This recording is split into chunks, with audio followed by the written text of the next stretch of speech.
Well, in the case that IVF with donor eggs fails, is a time to stop and to analyze the situation. The first thing that we have to look at is the quality of the embryos that we've transferred. It is important to see if the embryos were transferred at the stage of day 3, if they were blastocysts. In that sense, what was the grading of those embryos?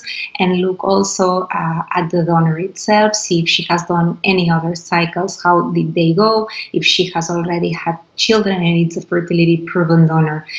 It might be the case that the failure is due to the poor egg quality of the donor. This is not the thing that is going to happen most often, but it has to be looked at. In the case that we think or we consider that this is the cause, what we have to do is change for a different donor. The other thing that we have to look at is the male side, the male factor. We have to discard that there are no problems that we have not seen before. So there might be a place for maybe doing genetic tests like a DNA fragmentation or a FISH test. And depending on the results, we might consider and discuss with the patient the indication for doing PGTA.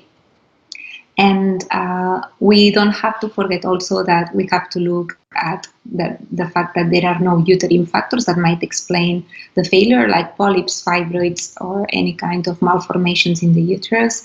We have to look at the window of implantation, and in the case that we think that this might be the problem, there might be an indication for doing an endometrial receptivity test. And also, depending on the case, there might be a place to indicate immunological tests also to see if there might be a problem there.